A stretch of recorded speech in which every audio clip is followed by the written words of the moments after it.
Shortly before you became the Energy Secretary, you were quoted as saying, quote, "Somehow we have to figure out how to boost the price of gasoline to the levels in Europe," close quote. The price of gasoline in Europe, as I understand it, were about $8 a gallon, which is a lot of money.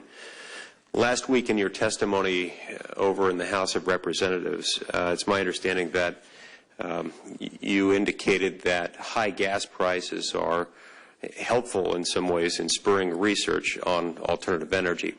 I understand the point. I respectfully disagree with the conclusion, at least insofar as it's made to the exclusion of another, I think, more compelling point, which is a strong economy will always provide more capital that can be invested for research and development purposes, and research and development money is definitely needed to help develop alternative energy. So I hope you take that perspective into account. I don't think that high gasoline prices help anyone. I don't think they do anything other than hurt the American people.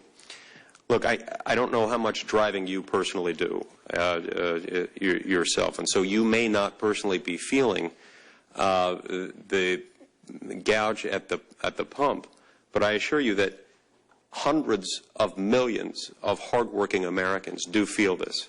They feel it every time they refuel their cars. Some a lot more than others, but all feel it.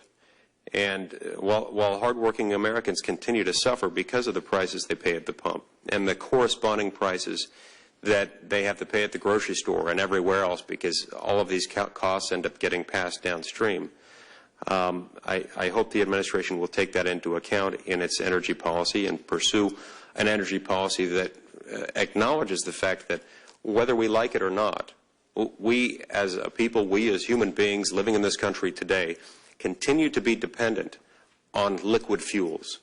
And we have to continue to have a source of them, and that means we need to continue a robust policy of aggressive exploration and production of petroleum and natural gas.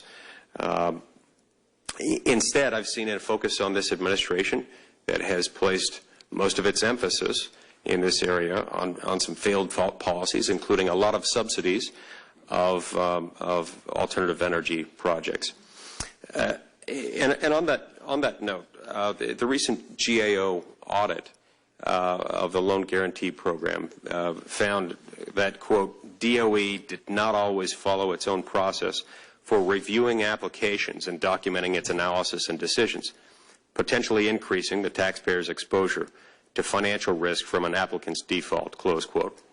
It went on in that same report to determine that DOE, quote, also has not completely documented its analysis and decisions made during reviews, which may undermine applicants and the public's confidence in the legitimacy of its decisions, close quote.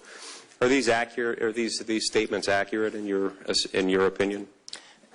Well, let me first respond to your first statement, just Senator, so I can correct the record.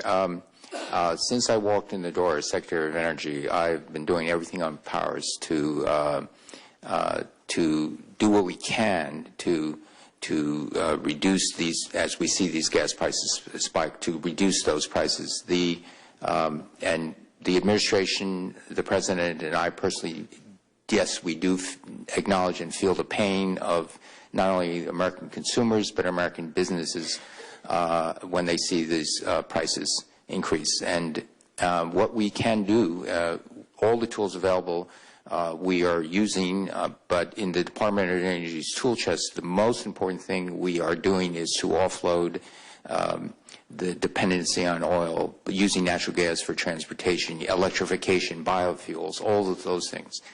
Now, regard to the so are you saying that you no longer share the view that we need to figure out how to boost gasoline prices in America? I no longer share that view. You did then, but you don't now. When I became Secretary of Energy, I represented the U.S. government, and I think that right now, in this economic, very slow but return, that we need to have these prices could well affect the comeback of our economy, and we're very worried about that. And so